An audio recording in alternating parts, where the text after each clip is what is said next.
존경하는 국민 여러분께 12월 3일 이후 혼란스러웠던 지난 6개월간 충분한 반성과 사과를 전달드리지 못했습니다. 허나 이제라도 상황을 정리드리고 반성과 사과의 말씀을 올려야 한다고 생각합니다. 대통령이 동원한 계엄은 명백히 잘못된 일입니다. 정치는 정치로 풀어야 한다는 헌법재판소의 판결은 옳습니다. 12월 3일 계엄 선포 직후부터 이러한 점을 신속히 공유드리고자 했습니다. 그러나 갑자기 탄핵소추안이 통과되면서 탄핵 재판이 시작되었습니다. 이어서는 조기 대선이 열렸습니다. 재판에 영향을 주지 않기 위해, 당내 경선에 영향을 주지 않기 위해 개별적인 발언을 자제해왔습니다. 늦었지만 대선 기간 중에는 후보와 비대위원장을 통해 상황을 설명드리고 사과의 말씀을 전하고자 했습니다. 그러나 역시 충분치 못했습니다. 또한 너무 늦었습니다. 계엄에 대하여 또한 그 전후의 사정에 대해 설명드리고 반성과 사과의 말씀을 올리고자 합니다. 저는 운 좋게 12월 3일 국회 담을 넘어서 계엄 해제에 참여했습니다. 하지만 저의 동료들은 저처럼 운이 좋지 못했습니다. 그 당시 저희 국민의힘 국회의원 단체 대화방의 소통은 매우 큰 혼선에 빠졌습니다. 안타깝게도 많은 동료 의원들께서 본회의장에 도착하지 못하셨습니다. 그러나 12월 3일 아침에 열린 긴급 의총에서 우리 모두는 한 목소리로 계엄에 반대했고 대통령의 조기 하야가 불가피하다는 점을 모두 인식하고 논의했습니다. 이 점만은 진정 분명하다는 점을 설명 올립니다. 우리는 모두 질서 있는 하야를 지도해야 한다고 믿었습니다. 그게 국민들께 대한 저희의 책임이고 도리라고 믿었습니다. 그러나 탄핵소추가 너무 빨리 통과되면서 상황이 걷잡을 수 없게 되었습니다. 여기에 헌법 재판 과정에 다양한 절차적 파행이 겹쳐졌습니다. 국민들께 상황을 설명드릴 틈도 없이 광장의 민심은 탄핵 반대로만 응집되어 가셨습니다. 이러한 전개를 그저 바라볼 수밖에 없었던 안타까움을 이제서야 말씀드립니다. 깊이 죄송합니다. 저희 국민의힘은 탄핵을 일방적으로 반대하지는 않았습니다. 1차, 2차 탄핵안은 그 자체가 상당히 부실하고 문제가 많았습니다. 독소 조항이 많았습니다. 그래서 결국 탄핵 심판 과정에서 내란죄를 넣었다 빼었다 하는 커다란 혼란이 빚어졌습니다. 그래서 저희는 3차, 4차 탄핵안을 기다리면서 상황을 안정시키고자 했었습니다. 그런데 2차 탄핵안이 별다른 준비도 없이 통과되면서 상황은 통제불능에 빠져들었습니다. 불에 기름을 부은 격이 되었습니다. 헌법 절차의 과속은 불안을 유발했습니다. 탄핵 과정의 졸속은 파국을 가져왔습니다. 이러한 일이 벌어진 근저에는 당내 분열이라는 저희 당 내부의 내재적 결함이 있었습니다. 분열 속에 깜깜이 탄핵소추를 열었고 혼란은 너무나 크게 증폭돼 버렸습니다. 더 나아가서 이 안타까운 당내 분열 속에서 탄핵 반대당과 계엄 옹호당이 아니냐는 낙인까지 저희 스스로 찍게 되었습니다. 그리고 이 낙인이 근본 대선 패배까지 여전히 작용했습니다. 졸속의 탄핵 소추를 열어버린 점, 그리고 스스로 탄핵 반대의 낙인을 찍어버린 점, 그래서 대선 패배로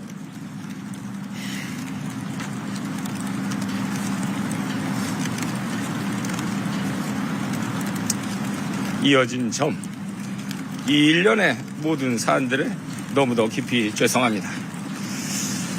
동시에 계엄 선포 전 전국 관리에 대해서도 사죄드립니다. 제가 등원한 22대 국회는 특검, 탄핵, 거부권 행사로 점철된 강대강 싸움판 국회였습니다. 갑자기 등원한 저로서는 무슨 일이 벌어진 것인지 파악조차 하기 어려울 정도의 혼란이었습니다. 이 과정에서 당정 간의 협력은 수직적 당정 관계이거나 수평적인 당정 갈등이었습니다. 뜨거운 아이스 아메리카노 같은 모순의 조합이었습니다. 이 모순은 결국 대통령의 불행한 선택으로 이어져 버렸습니다. 우리는 왜 수직적 당정 관계를 벗어나지 못했는가? 우리는 왜 수평적인 당정 갈등에 빠져들었는가? 과오를 반성하기 위해 지난해 제가 미처 이해하지 못했던 지점들까지 함께 반성의 말씀을 올립니다. 셋째, 다수의 국민들이 당시 이재명 대표의 재판이 신속히 지속되어야 한다고 생각하셨습니다. 이재명 대표의 재판은 윤석열 정부 초반에 신속히 이어졌어야 합니다. 사정 정국이 길어지면 그 어떤 정권이든 쇠락과 몰락의 길을 걷게 됩니다. 그러나 야당 대표에 대한 수사라는 이 엄중한 사안이 총선 때까지 늦어졌습니다. 결국 4.10 총선에서 저희는 참패했고 정치적 파국이 시작되었습니다. 저는 21대 국회에는 없었습니다. 그러나 다시는 이런 실수를 반복하지 않아야 한다는 차원에서 함께 반성을 드립니다. 저의 국회의원 생활이 이제 1년이 지났습니다. 시시각각 최선 다했습니다. 그러나 성찰하지 않을 수 없습니다. 선배 동료 의원들과 함께 최선 다했습니다. 그러나 우리는 혼란을 안정시키지 못했습니다. 대선에도 패배했습니다. 국민들께 너무나 죄송합니다. 제가 국민들로부터 자주 듣는 얘기는 제발 자리에 연연하지 말라는 말씀입니다. 그렇게 하겠습니다. 그 어떤 순간에도 자리에 연연하지 않겠습니다. 다만 지금은 책임이 더 급하다는 생각이 듭니다. 이재명 정부 1호 법안은 대법관 증언, 특검, 검사 징계법 같은 것들입니다. 증언된 대법관을 모두 진보적 판사로 채우면 대한민국 사법부의 견제와 균형은 무너지는 것이 아닌지요. 이미 검찰을 수하해둔 여당이 왜 막대한 예산의 특검을 시도해야 하는지, 그리고 검사만 징계하면 검찰 개혁이 되는 것인지 참으로 걱정스러운 형국입니다. 정부가 폭주하지 않도록 최선 다해 견제해 나가겠습니다. 대한민국 민주주의가 파탄나지 않도록 새롭게 신발끈을 조이겠습니다. 동시에 끝으로 당내 쇄신과 재창당 운동에도 돌입하겠다는 말씀을 드립니다. 그래서 이 모든 사과와 반성을 시작하는 첫 움직임은 쇄신과 재창당 운동입니다. 보수 우파 정당은 이제 새롭게 태어나야 합니다. 저의 작은 도전이 미랄이 되도록 하겠습니다. 저의 각오와 함께 이상의 모든 점에 대한 반성과 사과의 말씀을 올립니다. 네, 늦었습니다. 대한민국 22대 국회의원 최영두, 국민께서 맡겨주신, 그리고 우리 마산 하포 시민들이 부여하신 책무와 도리를 다하지 못했습니다. 모든 것이 제 탓이고 제 부족한 탓입니다. 21대 국회의원이 되어 그로부터 지난 5년간 저는 초선이라는 이유로, 또 재선이 되어서도 주요적 직책이 아니라는 이유로 국회의원으로서의 막중한 의무와 역할을 소홀히 했습니다. 당론이라는 이름 뒤에 숨었고 당 지도부의 결정 뒤에 안주했습니다. 이제 어제 우리 당의 초선 박수민 의원이 용기 있는 결단을 했습니다. 우리의 잘못이 아니라 나 자신의 잘못부터 살피고 반성하고 용서를 구하고 다시 기회를 얻는다면 책임을 다하겠다는 결심을 보여주었습니다. 오늘 아침 마산에서 제70회 현충일 기념식에 참석했습니다. 참전 용사들, 그 유족들, 대한민국을 지킨 용사들의 가족과 후손들이 저를 질책하고 나라의 앞날을 걱정하고 간식했습니다. 우리 선열들이 나라를 찾고 지키고 이제 서방선진 7개국 반열로 끌어올렸는데 그 선배 동료 시민들이 저에게 주신 막중한 책무를 저는 그동안 소홀히 했다는 것을 다시 한번 깨달았습니다. 늦은 나이에 국회의원이 되어 오로지 시민들과 대한민국을 위해야 한다는 의무를 자주 소홀히 했습니다. 나이는 늦었지만 그동안의 많은 경험을 바탕으로 더 원숙한 정치를 이끌어달라는 그런 주문도 저는 망각하고 있었습니다. 그동안 의원총회에서 그리고 국회에서 분명히 나서 이것은 아닙니다라고 외칠 때 눈치를 보고 머뭇거리다가 포기했습니다. 때로는 소수당이라는 이유로 그 다수당의 책임으로 떠밀리며 한계라는 생각이 안주했습니다. 돌이켜보면 윤석열 대통령의 당선으로 우리가 소수당에서 나라를 다시 일으킬 큰 기회가 있었으나 대통령이 잘하는 외교 안보나 개혁에 대해서는 제가 다수당 기세에 눌려서 국회의사당 상임위원회 회의장 또는 기자회견장에서 제대로 응원의 목소리 한번 내지 못했습니다. 대통령이 계엄이라는 엄청난 오산과 오판을 결심하는 동안 여당 의원으로서 아무 역할도 하지 않았습니다.